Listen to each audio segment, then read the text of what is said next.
जो हमारी बातें चल रही है वो पर्यावरण पर चल रही है। पर्यावरण में हम पारिस्थितिकी और पारिस्थितिकी तंत्र पर बात कर रहे थे। तो हम बात करेंगे पारिस्थितिकी पर, पारिस्थितिकी और पारिस्थितिकी तंत्र, पारिस्थितिकी और पारिस्थितिकी तंत्र, पारिस्थितिकी व पारिस्थितिकी तंत्र पर हमारी बातें रहेंगी। पारिस्थितिकी व पारिस्थितिकी तंत्र, इस पर हमारी चर्चा चलेगी। ये हमारी बातें रहेगी इकोलॉजी पर और इकोसिस्टम पर। आखिर ये इकोलॉजी क्या है, ध्यान सुनिएगा। पारिस्थितिकी, पारिस्थितिकी क्या है? इकोलॉजी, इकोलॉजी क्या होती है? जीवों का उसके वातावरण से अंतर संबंधों का अध्ययन, याद रखना। जीवों का उसके वातावरण से, और वातावरण में तुम्हें मैंने बताया था वातावरण क्या होता है, जैविक और अजैविक घटकों से मिलकर बना एक तंत्र होता है जो तुम्हारा पारिस्थितिकी, याद रखिएगा। पारिस्थितिकी पर्यावरण क्या है? पर्यावरण में क्या होता है कि जैविक और अजैविक, जीव और जो निर्जीव घटक होते हैं, जीव यानी जैविक और अजैविक घटक, ये जो घटक होते हैं ये मिलकर किसी जीव का पर्यावरण बनाते हैं। किसी जीव के चारों ओर का जैविक और अजैविक घटकों का आवरण पर्यावरण था, याद रखना। तो पारिस्थितिकी क्या है, इकोलॉजी क्या है, ध्यान से सुनते चलिएगा। पारिस्थितिकी, इकोलॉजी, ये दो ग्रीक भाषा के शब्दों, दो ग्रीक भाषा के शब्दों, दो ग्रीक भाषा के शब्दों से मिलकर बना है। ग्रीक भाषा के शब्दों से मिलकर बना है, भाषा के शब्दों से मिलकर बना है। ग्रीक भाषा के शब्दों से मिलकर बना है। ग्रीक भाषा के दो शब्दों से, ग्रीक भाषा के दो शब्दों से मिलकर बना है भाई, दो शब्दों से मिलकर बना है, से मिलकर बना है। एक होता है, इसमें ध्यान रखना, इकोलॉजी की अगर हम बात करें, ये लो इकोलॉजी, इको शब्द बना है ओइकोस से, ये ओइकोस से बना है और ये लोगोस से बना है। ओइकोस का मतलब होता है हाउस, हाउस, और लोगोस का मतलब होता है स्टडी। ध्यान से सुनना, अगर हाउस की बात करें तो ये होता है आवास, और स्टडी का मतलब होता है अध्ययन। अर्थात किसी जीव का उसके आवास में अध्ययन करना ही क्या कहलाता है, इकोलॉजी कहलाता है। अर्थात किसी जीव का उसके आवास में अध्ययन, में अध्ययन करना, अध्ययन करना इकोलॉजी कहलाता है, यानी पारिस्थितिकी कहलाता है। कहलाना पारिस्थितिकी कहलाता है, पारिस्थितिकी कहलाता है। क्या बोला भाई?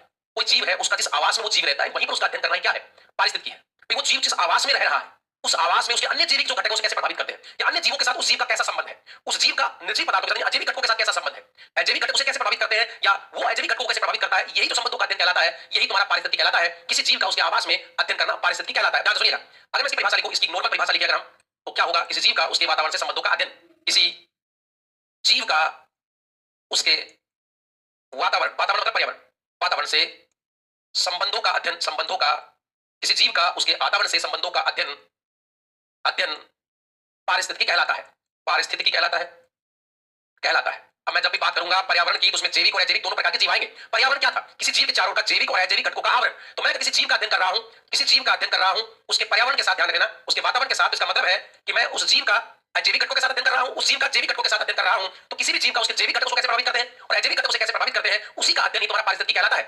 जैसे मैं अगर राजस्थान में ऊंटों पर अध्ययन कर रहा हूं तो याद रखना मैं पारिस्थितिकी कर रहा हूं। और मैं अगर पारिस्थितिकी कर रहा हूं तो मैं ये जानना चाहूंगा कि जो ऊंट होता है वो आखिर राजस्थान में क्यों विलुप्त होता जा रहा है, आखिर उस ऊंट पर अन्य जीवों ने क्या प्रभाव डाला है, अन्य जीव मानव होगा, अन्य जीव जो मांसाहारी प्रवृत्ति के जीव रहेंगे, क्या जो ऊंट है आखिर उसका राजस्थान से विलुप्ति की कगार पर क्यों आ गया है, इन सब का जो मैं अध्ययन कर पा रहा हूं वो मैं पारिस्थितिकी कर रहा हूं। तो किसी जीव का उसके वातावरण से संबंधों का अध्ययन, आखिर क्या ऊंट की विलुप्ति में मानव का हाथ है, या ऐसी कोई एनवायरमेंट कंडीशन आ गई है, ऐसी कोई पर्यावरणीय परिस्थिति आ गई है जिस वजह से ऊंट इस वातावरण में नहीं रह पा रहा है, तो आखिर क्या कारण है कि ऊंट विलुप्त हो रहा है, तो मैं उसका क्या कर रहा हूं भाई, अध्ययन कर रहा हूं उस ऊंट का अन्य वातावरण से। वातावरण का मतलब होता है जैविक और अजैविक घटकों के साथ संबंधों का अध्ययन। तो जीव का वातावरण से जो अंतर संबंध होता है, इसी जीव का, ध्यान से सुनना, जीव का वातावरण के साथ, वातावरण मतलब पर्यावरण, जो अंतर संबंध है, अंतर संबंध है इनका आपस का,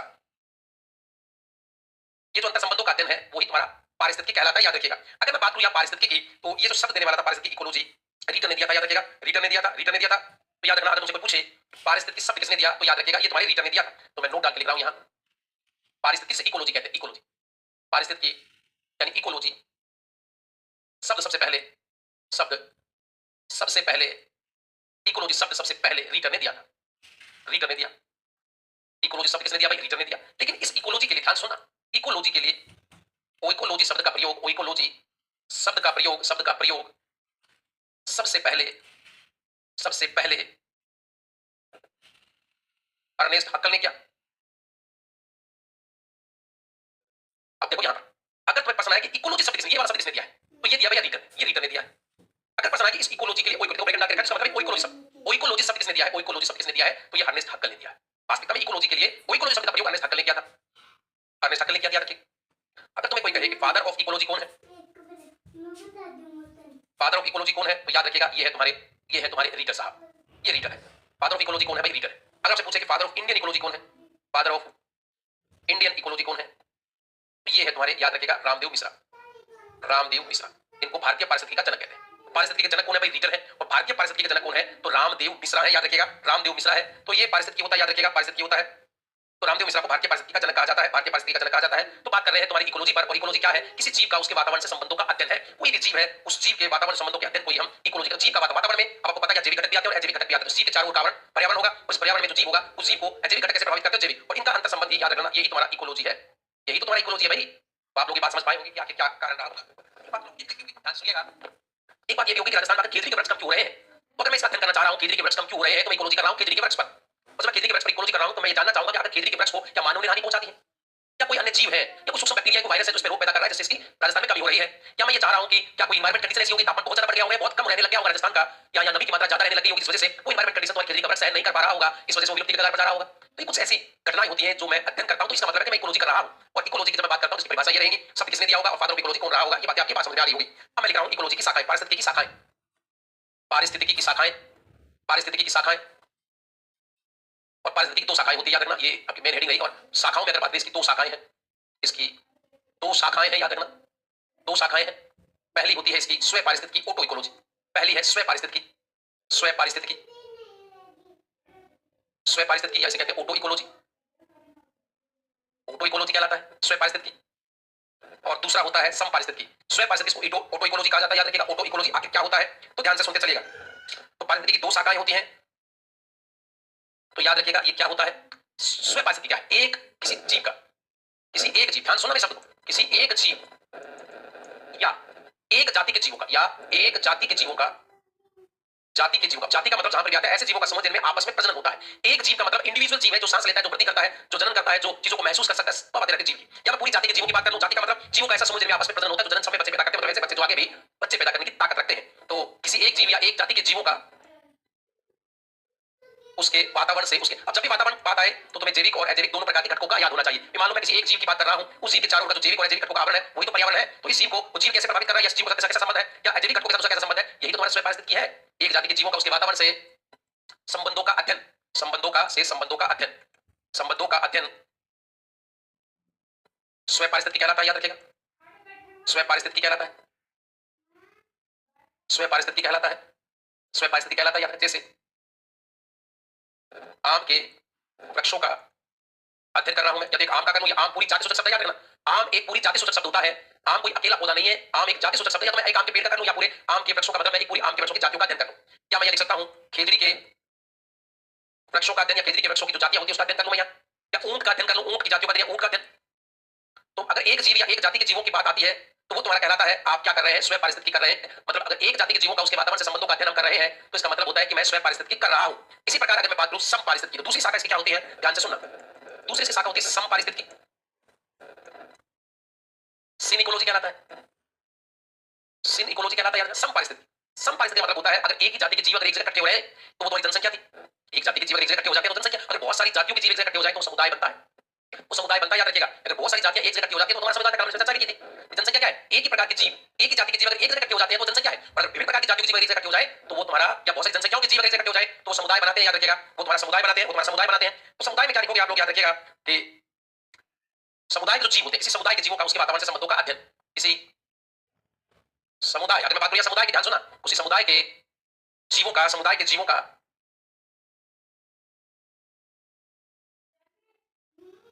समुदाय के जीवों का उसके वातावरण से संबंधों का अध्ययन, का अध्ययन सम पारिस्थितिकी कहलाता है।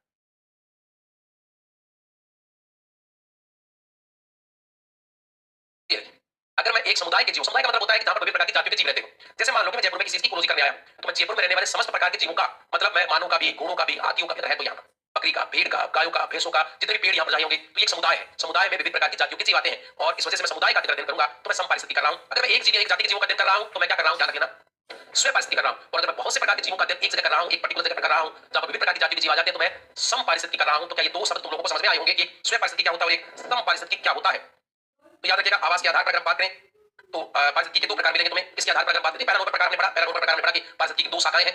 दूसरा प्रकार मैं यहां पढ़ा रहा हूं आवास के आधार पर, आवास के आधार पर पारिस्थितिकी के प्रकार, पारिस्थितिकी के प्रकार पढ़ा रहा हूं। किसके आधार पर भाई, आवास के आधार पर। और मैं अगर आवास के आधार पर इसकी बात करता हूं तो ध्यान सुनना, दो प्रकार का होता है, ये दो प्रकार में यह है दो प्रकार में के आधार प्रकार में लिखेंगे शाखाएं।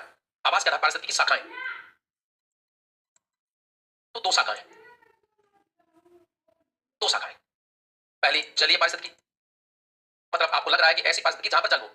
जलीय पारिस्थितिकी मतलब तुम्हारी जल और एक होती है स्थलीय पारिस्थितिकी। तो जलीय पारिस्थितिकी होती है, जलीय पारिस्थितिकी में क्या होता है ध्यान रखना, जल प्लस जलीय वातावरण आ गया तुम्हारा।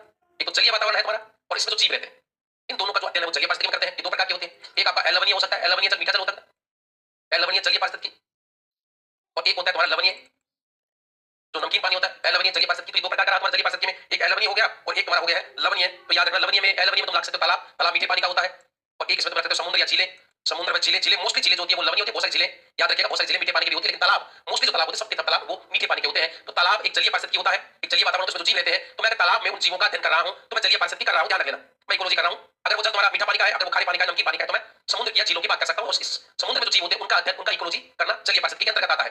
दूसरा होता है इसमें तुम्हारा स्थलीय पारिस्थितिकी, स्थलीय पारिस्थितिकी, और स्थलीय पारिस्थितिकी मतलब स्थल, इसका मतलब होता है तुम्हारा स्थलीय वातावरण, स्थलीय वातावरण प्लस में जीव।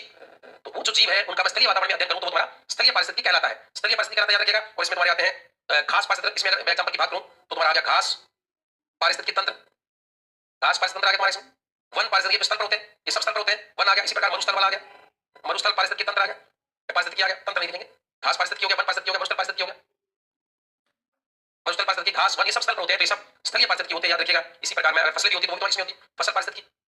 ये सब के सब तुम्हारे गांव के स्थल पर होते हैं। तो ये हो गए तुम्हारे, याद रखिएगा, ये हो गए तुम्हारे दो प्रकार के आवास के आधार पर। तो अगर मैं जल में अध्ययन कर रहा हूं तो जलीय पारिस्थितिकी, और अगर मैं स्थल पर कर रहा हूं तो स्थलीय, स्थल में अगर मैं घास के मैदानों में अध्ययन कर रहा हूं तो घास पारिस्थितिकी कर रहा हूं, अगर मरुस्थलीय भागों में कर रहा हूं तो मरुस्थल पारिस्थितिकी हो गया, फसल वाले इलाकों में कर रहा हूं तो फसल पारिस्थितिकी। ये सब स्थल पर पाए जाने वाले पारिस्थितिकी होती है। पारिस्थितिकी मतलब अध्ययन करना, तो जीव जहां रहते हैं उसके वातावरण, उसके आवास में अध्ययन करना। अगर कोई जीव फसली वातावरण में रह रहा है तो वहां पर उसका अध्ययन करना मैं फसल पारिस्थितिकी कर रहा हूं। तो आप लोगों को ये कहानी समझ में आई होगी कि पारिस्थितिकी का मतलब दिमाग में बिठा लेना, अध्ययन करना होता है। वो हम एक पर्टिकुलर जीव का कर सकते हैं, जाति के जीवों का कर सकते हैं, या समुदाय के जीवों का कर सकते हैं। एक जीव, एक ही प्रकार के जीव जिनमें आपस में प्रजनन हो, जन्म समय बच्चे पैदा करें, एक ही जाति के हो गए। एक जाति की जगह एक जगह इकट्ठे हो जाए तो जनसंख्या है, और अगर बहुत सारी जातियों के जीव एक जगह इकट्ठे हो जाए तो समुदाय। तो ये दोनों बातें आप लोगों को समझ में आई होगी। और अब हम आगे बढ़ रहे हैं, अब वो स्थान जहां तुम्हारा अध्ययन किया जाता है जिसे हम कहते हैं पारिस्थितिकी तंत्र। तो अब हम बात करते हैं तुम्हारा पारिस्थितिकी तंत्र पर, पारिस्थितिकी तंत्र जिसको हम कहते हैं इसमें इकोसिस्टम। तो हम अब इकोसिस्टम कर रहे हैं, पारिस्थितिकी तंत्र पर बात कर रहे हैं। पारिस्थितिकी तंत्र या इकोसिस्टम, ये जो इकोसिस्टम शब्द देने वाले व्यक्ति थे तुम्हारे, ये टेंस लेते, एजी टेंस लेते, याद रखिएगा।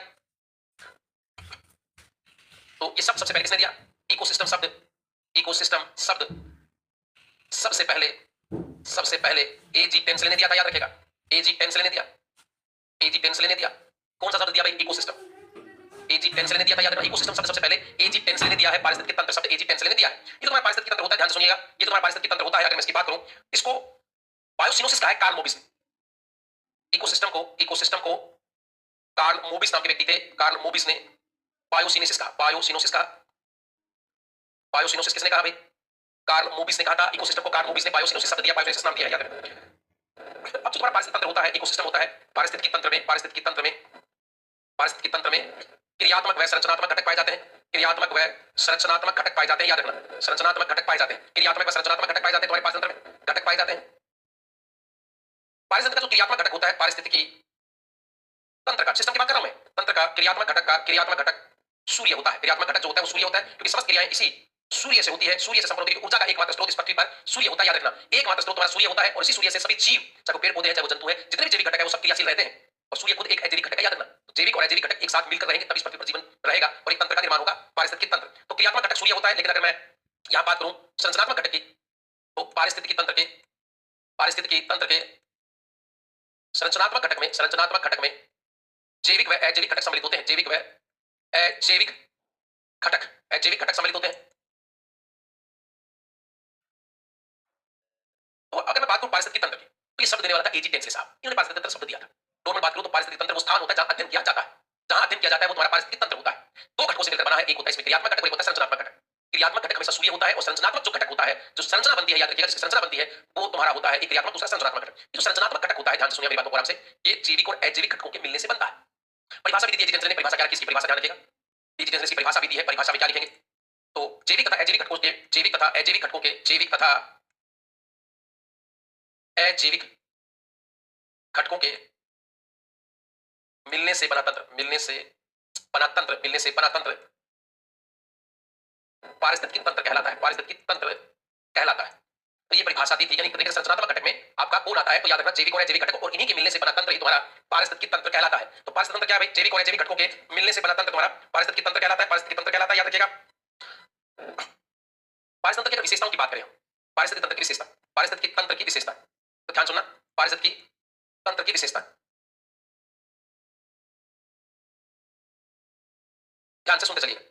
बात कर रहे हैं पारिस्थितिक तंत्र में, बात कर रहे हैं पारिस्थितिक तंत्र की, याद रखिएगा पारिस्थितिक तंत्र है क्या। आखिर में बात करें पारिस्थितिक तंत्र की तो याद रखिएगा वो स्थान होता है जहां अध्ययन करने की सुविधा होती है, जहां अध्ययन किया जाता है। पारिस्थितिक पानी की बूंद से लेकर समुद्र जितना बड़ा होता है, कहीं पर अध्ययन किया जा सकता है।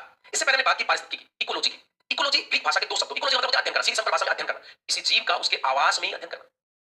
क्या अध्ययन करना भाई, वो जो जीव जिस आवास में रह रहा है उसमें उसको रहने के लिए जो अन्य जीव है उसको कैसे प्रभावित कर रहे हैं, उन जीवों के साथ उसका किस प्रकार का संबंध है, और उस जीव का उसके वातावरण से संबंध किस प्रकार का है, वातावरण कैसे प्रभावित कर रहा है उसको, इसका अध्ययन करना ही इकोलॉजी होता है।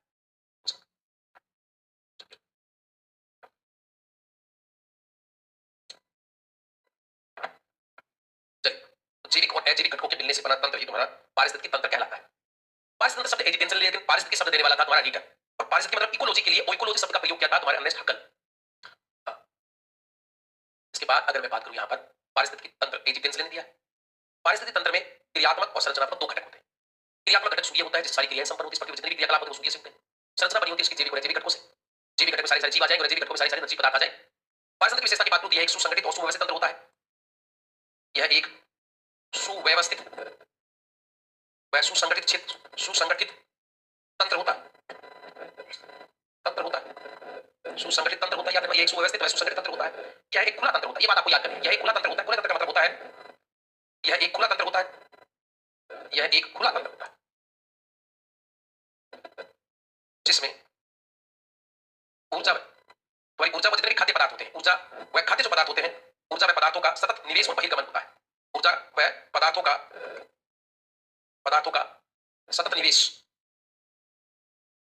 सतत निवेश व बहिर्गमन होता है, बहिर्गमन होता है। इसका मतलब समझो, सबसे पहले जो सूर्य की ऊर्जा होती है वो तुम्हारे पेड़ पौधों के पास आती है, पेड़ पौधों से तुम्हारे शाकाहारी जीवों के पास आती है, फिर मांसाहारी जीवों के पास आती है, मांसाहारी से सर्वाहारी जीवों के पास जाती है, फिर वहां से अपघटित जीवों के पास जाती है। तो ऊर्जा का क्या हो रहा है? ये खुला तंत्र तो है, ये तो नहीं है कि ऊर्जा जो है वो यहीं पर आकर समाप्त हो गई, ऊर्जा जो पेड़ पौधे वहीं तक सीमित हो गई, ऐसा थोड़ी हो रहा है। ऊर्जा और पदार्थों का सतत निवेश भी होता है, बहिर्गमन भी होता चला जाता है। मतलब सूर्य से ऊर्जा पेड़ पौधों के पास आई, पेड़ पौधों से शाकाहारियों के पास आई, शाकाहारियों से मांसाहारियों के पास आई, मांसाहारियों से सर्वाहारियों के पास आई, वहां से ऊर्जा अपघटित जीवों के पास आती है। मतलब ऊर्जा एक से दूसरे जीव के पास सतत निवेश होता चला जा रहा है और उससे बहिर्गमन भी होता चला जा रहा है। इसी प्रकार जो पदार्थ होते हैं वो भी एक जीव से दूसरे जीव के अंदर चले जाते हैं। मतलब एक प्रकार का ये खुला तंत्र है, ये नहीं है कि कोई चीज को लेकर बैठ गया हो, बंद तंत्र नहीं होता, एक प्रकार का खुला तंत्र होता है। याद रखिएगा तुम्हारा यही पारिस्थितिक तंत्र। और अगर मैं तीसरी विशेषता की बात करूं, तीसरी विशेषता की बात करूं तो याद रखिएगा पारिस्थितिक तंत्र में जो उत्पादकता होती है, पारिस्थितिक तंत्र में, पारिस्थितिक तंत्र में, पारिस्थितिक जो तंत्र होता है में उत्पादकता, उत्पादकता की सुलभता उत्पादकों पर, जो भी उत्पादक होते हैं उन पर निर्भर करती है। उत्पादकता जो होती है, उत्पादकता की सुलभता ऊर्जा पर निर्भर करती है। याद रखिएगा जितनी ज्यादा ऊर्जा होगी ऊर्जा पर निर्भर करती है, ऊर्जा पर निर्भर करती है। याद रखिएगा ऊर्जा पर निर्भर करती है। याद रखिएगा ये बात हम लोग कि जो भी उत्पादकता होती है वो ऊर्जा की सुलभता पर निर्भर करती है। उत्पादकता ऊर्जा की सुलभता पर निर्भर, उत्पादकता पारिस्थितिक में उत्पादकता ऊर्जा की सुलभता पर, ऊर्जा की सुलभता पर निर्भर करती है। जितनी ज्यादा प्रकाश की ऊर्जा होगी उतनी शाखा जो आपके स्वयं जीव होंगे वो ऊर्जा का निर्माण कर पाएंगे, पर निर्भर करती है। ये बात आपको याद करनी, निर्भर करती है। परंतु में जो उत्पादकता होती है, जितना भी उत्पादन होगा, यानी कहने का मतलब है कि जो ऊर्जा ये भोजन बना पाएंगे ये निर्भर करता है सूर्य की ऊर्जा पर। जितनी ज्यादा प्रकाश ऊर्जा मिलेगी पौधों को वो उतना ही ज्यादा मात्रा में भोजन का निर्माण कर पाएंगे, उतना ही ज्यादा उत्पादन होगा, उतना ही उत्पादकता यानी पाचन में जो भोजन की उत्पादकता होगी, जितना जो अश्वक जीव होते हैं उतना ही ज्यादा मात्रा में ऊर्जा उत्पन्न कर पाएंगे, जितनी उसे ऊर्जा यानी सौर ऊर्जा मिलती चली जाएगी। तो जहां पर जीवों को ज्यादा मात्रा में प्रकाश मिलेगा वहां ऊर्जा भी ज्यादा बन पाएगी, ऊर्जा मतलब भोजन ज्यादा मिल पाएगा, ज्यादा बन पाएगा। याद रखना। तो ये तीन विशेषताएं तुम्हारे पाचन तंत्र की। और अगर पाचन तंत्र की बात करूं तो ये दो प्रकार का होता है। पाचन तंत्र के प्रकार की बात करें अगर हम तो पारिस्थितिक तंत्र के प्रकार, पारिस्थितिक तंत्र के प्रकार की अगर बात करें तो ध्यान से सुनना। पाचन तंत्र जो होता है वो दो प्रकार का होता है, दो प्रकार का होता है, दो प्रकार का होता है। कौन कौन से दो प्रकार है? तो एक होता है प्राकृतिक, प्राकृतिक पारिस्थितिक तंत्र होता है, प्राकृतिक होता है, और एक होता है तुम्हारा कृत्रिम। एक होता है तुम्हारा कृत्रिम, कृत्रिम का मतलब जो मानव द्वारा बनाया गया है। एक होता है प्राकृतिक पारिस्थितिक तंत्र, एक होता है कृत्रिम पारिस्थितिक तंत्र। दो प्रकार का होता है भाई, एक प्राकृतिक पारिस्थितिक तंत्र होता है, एक होता है कृत्रिम। कृत्रिम जो मानव द्वारा बनाया जाता है, ये तो तुम लोगों को आता ही है। कृत्रिम में कौन कौन आते हैं तो याद रखिएगा जितने तुम्हारे खेत होते हैं, जितने तुम्हारे जल जीवशाला होती है, एक्वेरियम होते हैं, जल जीवशाला एक्वेरियम हो गए, ये मानव द्वारा बनाए जाते हैं। जल जीवशाला एक्वेरियम खेत ये मानव द्वारा बनाए जाते हैं। तो ये कैसे होते हैं तुम्हारे याद रखिएगा, ये तुम्हारे सबके सब मानव द्वारा बनाए जाते हैं। इसके अलावा अगर मैं बात करूं, इसके अलावा अगर बात करूं उद्यान या बगीचा, उद्यान या बगीचा भी तुम्हारा कैसा है? कृत्रिम होता है। तो उद्यान व बगीचा ये सब मनुष्य द्वारा बनाए जाते हैं। तो ऐसे पारिस्थितिक जो मानव द्वारा बनाए गए हैं वो तुम्हारे कृत्रिम पारिस्थितिक होते हैं, जिसमें तुम्हारा खेत आ गया, जल जीवशाला एक्वेरियम इसको बोलते हैं, एक्वेरियम। देखा होगा तुम लोगों ने घरों के अंदर जो कांच के बर्तन रखा होता है जिसमें मछलियां तैर रही होती है, वो एक्वेरियम होता है, वो मानव के द्वारा बनाया गया। प्राकृतिक पारिस्थितिक होते हैं जो प्रकृति में पाए जाते हैं, ये मोस्टली दो प्रकार के होते हैं, ये मोस्टली दो प्रकार के होते हैं। याद रखना ये मोस्टली दो प्रकार के होते हैं। एक होता है स्थलीय, एक होता है तुम्हारा स्थलीय पारिस्थितिक तंत्र और एक होता है जलीय पारिस्थितिक तंत्र। ये दो प्रकार के होंगे, स्थलीय और जलीय। स्थलीय की अगर बात करें तो तुम्हारा जितना भी घास के मैदान हो गया, वन हो गया, मरुस्थल हो गया, ये सब कैसे पारिस्थितिक होते हैं? स्थलीय, जो स्थल पर पाए जाते हैं। तो इसके एग्जांपल कौन कौन हो जाएंगे भाई? वन पारिस्थितिक तंत्र हो गया।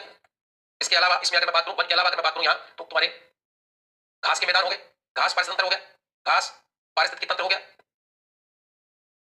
मरुस्थल हो गया, मरुस्थल पारिस्थितिक तंत्र हो गया। इसके अलावा टुंड्रा पारिस्थितिक तंत्र हो गया। ये सब के सब कैसे स्थलीय है क्योंकि स्थल पर पाए जाने वाले पारिस्थितिक तंत्र। तो पारिस्थितिक दो प्रकार का हो गया, एक ऐसा जो प्रकृति ने बनाया है प्राकृतिक, एक ऐसा जो मानव द्वारा बनाया जाता है। प्राकृतिक दो प्रकार का स्थलीय और जलीय। स्थलीय में वो चार प्रकार आपको याद रखने हैं। पसराजे घास पास इस प्रकार का होता है, स्थलीय होता है। मनुष्य कैसा होता है, स्थलीय होता है। टुंड्रा कैसा होता है, स्थलीय होता है। और जलीय तो जल में मिलेगा, जो जल में मिलेगा। अभी दो प्रकार का होगा, एक होगा तुम्हारा अलवणीय, अलवणीय, अलवणीय पारिस्थितिक तंत्र हो गया, और एक होता तुम्हारा लवणीय। एक होता लवणीय मतलब नमकीन पानी वाला, लवणीय पारिस्थितिक तंत्र हो गया। एक तुम्हारा अलवणीय हो गया, दूसरा तुम्हारा लवणीय हो गया। अलवणीय मतलब तो मीठे पानी वाला होता है, स्वच्छ पानी वाला होता है, याद रखिएगा। और दूसरा तुम्हारा होता है, याद रखिएगा, लवणीय। और लवणीय की अगर बात करें तो जितने भी तुम्हारे महासागर हो गए या झीलें हो गई हैं, लवणीय में तुम्हारे आगे महासागर व झीलें, महासागर व झीलें, महासागर के अलावा सागर भी आ गए तुम्हारे, और झीलें आ गई, इसमें तुम्हारा नमकीन पानी की होगी। अलवणीय में अगर बात करें तो तालाब आ गया तुम्हारा, तालाब पारिस्थितिक तंत्र आ गया। तो ये इसका एग्जांपल हो गया, ये इनके एग्जांपल हो गए, याद रखिएगा। तो ये तुम्हारे हैं पारिस्थितिक तंत्र। दो प्रकार के हैं, दो प्रकार के पारिस्थितिक तंत्र हो गए तुम्हारे, याद रखिएगा। एक प्राकृतिक होता है और एक तुम्हारा कृत्रिम होता है। एक प्राकृतिक होता है और एक तुम्हारा कृत्रिम होता है। ये जो प्राकृतिक पारिस्थितिक तंत्र होता है जो प्रकृति में पाया जाता है, दो प्रकार का हो गया है। एक होता है तुम्हारा स्थलीय, एक होता है तुम्हारा जलीय। और कृत्रिम पारिस्थितिक तंत्र भी दो, एक आपका खेत हो गया, जल जीवशाला, उद्यान या बाग बगीचे हो गए हैं। तो ये जो मानव द्वारा बनाए जाते हैं वो तुम्हारे कृत्रिम होते हैं, और ऐसे पारिस्थितिक तंत्र जो प्रकृति में पाए जाते हैं वो प्राकृतिक होते हैं। प्राकृतिक में स्थलीय और जलीय, जलीय में तुम्हारा लवणीय और अलवणीय हो जाएगा, याद रखिएगा। तो इस प्रकार पारिस्थितिक तंत्र की दो प्रकार हमने पढ़े हैं। तो बात कर रहे हैं हम पारिस्थितिक तंत्र में, जिसमें क्रियात्मक घटक सूर्य और एक तुम्हारा संरचनात्मक घटक, जिसमें तुम्हारा जैविक और अजैविक दोनों प्रकार के घटक मिलते हैं, याद रखिएगा। तो आगे अगर बढ़े पारिस्थितिक तंत्र में, तो नोट लिख देता हूं, दो नोट ध्यान रखिएगा, बहुत इंपॉर्टेंट है। पहला, सबसे छोटा पारिस्थितिक तंत्र, सबसे छोटा पारिस्थितिक तंत्र ये होता है पानी की बूंद। पानी की बूंद होती है, याद रखना, पानी की बूंद होती है। और अगर आपसे पूछे कि सबसे बड़ा पारिस्थितिक तंत्र, ये होता है महासागर। सबसे बड़ा महासागर हो गया। अगर आपसे पूछे कि सबसे स्थायी कौन होता है, सबसे स्थायी पारिस्थितिक तंत्र, तो ये भी तुम्हारा महासागर होता है, सबसे स्थायी। ये लो, ये बातें भी आपको याद होनी चाहिए। तो बात कर रहे हैं पारिस्थितिकी और पारिस्थितिक तंत्र। क्या पढ़ा है? जीवों का उसके वातावरण से संबंधों का अध्ययन पारिस्थितिकी है, इकोलॉजी। ग्रीक भाषा के दो शब्द ओइकोस और लोगोस से बना है। ओइकोस का मतलब होता है आवास, और लोगोस का मतलब होता है अध्ययन करना। किसी जीव का अगर उसके आवास में ही अध्ययन किया जाए तो वो तुम्हारा कहलाता है कि हमने इकोलॉजी की है, हमने पारिस्थितिकी की है। अगले शब्द किसने दिया? तो ये दिया था रीटर। और ओइकोलॉजी शब्द का प्रयोग किया था हक्कल ने। हक्कल ने, याद रखिएगा। प्रश्न आता है, ध्यान सुनिएगा, प्रश्न सुनिएगा। इधर दिया होता है इकोलॉजी और इधर देते हैं ओइकोलॉजी। शब्द का सबसे पहले प्रयोग किया, शब्द का सबसे पहले प्रयोग किया किसने किया है? पहला रीटर ने, दूसरा जो तुम्हारा ऑप्शन होगा हक्कल ने, तीसरा जो ऑप्शन होगा तुम्हारा वो हो जाएगा, याद रखिएगा, तुम्हारा पेंसले, और चौथा ऑप्शन रामदेव मिश्रा। ये भी डाल देगा ताकि तुम्हें लगे कि हो सकता है यही हो। आरती आ गए। तो देखो, इकोलॉजी के लिए जो शब्द दिया, ये पूछा इकोलॉजी शब्द नहीं, वो कह रहा है ये शब्द किसने दिया था, तो ये दिया है तुम्हारे हक्कल। अब यही प्रश्न होता है, वास्तविक रूप से बहुत आसान से प्रश्न आते हैं, पेपर में आ जाते हैं। वास्तविक रूप से इकोलॉजी शब्द दिया, इकोलॉजी शब्द का प्रयोग किया, ये ध्यान रखिए। तो इसका जो ऑप्शन है तुम्हारे वो है रीटर, दूसरा है हक्कल, तीसरा इसमें पेंसले, और चौथा इसमें है तुम्हारा लिखते हैं रामदेव मिश्रा। तो वास्तविक रूप से इकोलॉजी शब्द देने वाला है वो रीटर है, याद रखना। वास्तविक मतलब ये इकोलॉजी शब्द किसने दिया है, तो ये रीटर ने दिया, ये रीटर ने दिया। ऐसे प्रश्न पूछे जाते हैं और बड़े आसान होते हैं। पारिस्थितिक तंत्र की बात करें तो स्थान जहां अध्ययन किया जाता है, और पारिस्थितिक तंत्र में अगर हम बातें करते चले जाएं तो जैविक और अजैविक घटक संरचनात्मक घटक बनते हैं, संरचनात्मक घटक बनते हैं, याद रखिएगा। और इसके अलावा अगर हम बात करें, याद रखिएगा, क्रियात्मक घटक तो सूर्य होता है, उसकी सूर्य की ऊर्जा आती है हमारे पेड़ पौधों के पास। तो किसी भी पारिस्थितिक तंत्र में जो उत्पादकता होती है, कितनी उत्पादकता, मतलब वहां भोजन कितना है उस पारिस्थितिक तंत्र में, ये बात निर्भर करती है सौर ऊर्जा पर। जितनी ज्यादा सौर ऊर्जा मिलेगी, भोजन की मात्रा उतनी ज्यादा होगी। भोजन अगर ज्यादा होगा तो पारिस्थितिक तंत्र स्थायी होगा। समुद्र इसलिए स्थायी होते हैं कि समुद्रों में जो शैवाल बैठे होते हैं ना, वो 80 से 90% प्रकाश संश्लेषण कर लेते हैं, और इस वजह से समुद्रों के अंदर सबसे स्थायी पारिस्थितिक तंत्र पाया जाता है। सबसे स्थायी पारिस्थितिक तंत्र कौन सा होता है? महासागर। क्यों भाई? क्योंकि महासागरों के अंदर ही शैवाल होते हैं जो सबसे ज्यादा प्रकाश संश्लेषण करते हैं। प्रकाश संश्लेषण जितना ज्यादा होगा वहां पर भोजन की उत्पादकता उतनी ही ज्यादा होगी। और अगर भोजन की उत्पादकता ज्यादा हो गई है तो वहां जीवों की वैरायटीज ज्यादा मिलेंगी, मतलब जीवों में विविधताएं ज्यादा मिलेगी, और इस वजह से जीवों में विविधताएं ज्यादा मिलेगी तो पारिस्थितिक तंत्र ज्यादा स्थायी होता है। पारिस्थितिक तंत्र का मतलब तो जो स्थान जहां अध्ययन किया जाता है वो अध्ययन पानी की बूंद में भी कर सकते हैं, और वो अध्ययन महासागर में भी कर सकते हैं। तो सबसे छोटा पारिस्थितिक पानी की बूंद होता है, वो सबसे बड़ा महासागर होता है। तो हम सबसे पहले पारिस्थितिक तंत्र में बात करेंगे अजैविक घटकों की। सबसे पहले हम बात करते हैं अजैविक घटक, पारिस्थितिक तंत्र की संरचना, पारिस्थितिक तंत्र की संरचना। और जब मैं संरचना की बात करता हूं, इसमें जैविक व अजैविक घटक आते हैं, इसमें अजैविक व जैविक घटक सम्मिलित होते हैं, जैविक व जैविक घटक सम्मिलित होते हैं, जैविक घटक सम्मिलित होते हैं, सम्मिलित होते हैं। इसमें जो पहला, ध्यान से सुनना मेरी बात, अजैविक घटक, अजैविक घटक, अजैविक घटक की बात करूं तो ये निर्जीव पदार्थों से मिलकर बनता है, निर्जीव पदार्थों से मिलकर बनता है, अजैविक पदार्थों से मिलकर बनता है। अजैविक पदार्थों से जो मिलकर बनता है वो तुम्हारा निर्जीव घटक होता है, अजैविक घटक होता है। निर्जीव पदार्थों से मिलकर बनता है अजैविक घटक होता है। यह निम्न प्रकार का होता है, यह निम्न प्रकार, या इसके निम्न प्रकार होते हैं, याद रखिएगा। इस अजैविक घटक के तुम्हारे निम्न प्रकार होते हैं, निम्न प्रकार होते हैं, याद रखना। अजैविक घटकों में निम्न होते हैं जलवायु, अकार्बनिक और कार्बनिक की बात हम करेंगे यहाँ। इसमें हम बात करेंगे कि ये अजैविक घटक भी होता है। इसमें अजैविक घटक में याद रखिएगा तुम्हारा जलवायु घटक होता है, ये निम्न प्रकार के होते हैं। या इसमें मैं लिख दूं, इसमें जलवायु घटक, यानी भौतिक घटक, जलवायु भौतिक घटक, कार्बनिक घटक, अकार्बनिक घटक सम्मिलित है, कार्बनिक घटक में अकार्बनिक घटक, अकार्बनिक घटक सम्मिलित है। देखो कौन कौन से पहला इसमें जलवायु घटक, जलवायु घटक, और जलवायु घटक में आते हैं प्रकाश, तापमान, वायुदाब, आर्द्रता, उचावच, वायुदाब, आर्द्रता, प्रकाश, तापमान, उचावच, वर्षा आदि, ये कौन से घटक है तुम्हारे सारे? जलवायु घटक। कौन से अजैविक घटक में जलवायु घटक होते हैं। दूसरा होता है कार्बनिक घटक, और कार्बनिक घटक में आते हैं तुम्हारे जिसमें कार्बन होता है, कार्बोहाइड्रेट, वसा, प्रोटीन व विटामिन, ये कैसे घटक है भाई? ये कार्बनिक घटक है। अगला आता है अकार्बनिक घटक, याद रखिएगा। अगला होता है अकार्बनिक में, अकार्बनिक घटक, ये सब अकार्बनिक में आ गया तुम्हारा कौन? इसमें तुम्हारा आता है कार्बन, हाइड्रोजन, कार्बन अकार्बनिक घटक में आता है, याद रखना, hydrogen, oxygen, nitrogen, phosphorus, sulphur, जल, जल, कार्बन डाइऑक्साइड आदि, ये सब कैसे घटक है भाई? अकार्बनिक। कार्बन डाइऑक्साइड याद रखना अकार्बनिक घटकों में आता है। कार्बोहाइड्रेट, वसा, प्रोटीन, विटामिन कार्बनिक घटक होते हैं। जलवायु घटक में प्रकाश, तापमान, वायुदाब, आर्द्रता, उचावच, वर्षा आदि आ जाते हैं, याद रखिएगा, आदि आ जाते हैं। ये सब मिलकर अजैविक घटकों का निर्माण करते हैं। अजैविक घटक तो निर्जीव पदार्थों से मिलकर बने होते हैं। अब मेरी बात सुनना, किसी भी पदार्थ पर, किसी भी जीव पर प्रकाश का क्या प्रभाव पड़ता है? तापमान तुम लोगों को देखा होगा, वायुदाब का प्रभाव होता है, आर्द्रता का प्रभाव होता है। तुमने देखे होंगे कुछ ऐसे पौधे होते हैं जो ठंडे वातावरण में उगते हैं, जैसे कि गेहूं जब बोया जाता है तब वो नवंबर के महीने में बोया जाता है, और जब वो वृद्धि करता है तो नवंबर, दिसंबर, जनवरी के महीने में तेज ठंड होती है, याद रखिएगा। और जब वो पकता है तो उस समय तापमान बहुत ज्यादा होता है। तो कहीं ना कहीं गेहूं को अगर तुम जून के महीने में बोना चाहो तो कभी नहीं होगा, क्योंकि जून के महीने में तापमान बहुत ज्यादा होता है। तो गेहूं के पौधे के लिए एक विशेष प्रकार का तापमान चाहिए, एक विशेष प्रकार का प्रकाश चाहिए, इसके अलावा वर्षा भी, यानी पानी चाहिए उसे अधिक मात्रा में। और वो सब भोजन बनाएगा तो कार्बोहाइड्रेट बना पाएगा, वो वसा बना पाएगा, प्रोटीन बना पाएगा। और ये सब जीव, ये सब जितने भी तुम्हारे कार्बनिक घटक होते हैं, ये जैविक घटक के लिए सबसे इंपॉर्टेंट होते हैं। इनके बिना तुम्हारा जैविक घटक कभी भी सर्वाइव नहीं कर पाएगा, याद रखिएगा। तो जैविक घटकों के लिए ये अजैविक घटक बहुत ही इंपॉर्टेंट होते हैं, और इन्हीं के संबंधों का अध्ययन, जैविक और अजैविक घटकों के संबंधों का अध्ययन ही तो तुम्हारा पारिस्थितिकी है। ये तो पारिस्थितिकी है। तो कल हम इस पर चर्चा करते हैं कि जलवायु घटक और जलवायु जो अजैविक घटक और जैविक घटक क्या होते हैं और किस प्रकार ये तुम्हें प्रभावित कर पाते हैं, किस प्रकार जीवों को प्रभावित करते हैं, प्रकाश का क्या प्रभाव रहता है, आर्द्रता का क्या प्रभाव रहता है, इन पर हमारी चर्चा रहेगी। तो उम्मीद करता हूं कि बात तुम लोगों को समझ में आ रही होगी, और मिलते हैं नेक्स्ट वीडियो में, तब तक के लिए बहुत बहुत धन्यवाद। नोट्स बनाते चले जाइएगा। ये एक चीज मैंने यहाँ पे लिख के तुम्हारे सामने पड़ी है, ये पारिस्थितिकी है, और जितनी भी बातें लिखी है आप इस प्रकार नोट्स बनाते चले जाइएगा। और मिलते हैं आप नेक्स्ट वीडियो में, तब तक के लिए बहुत बहुत धन्यवाद।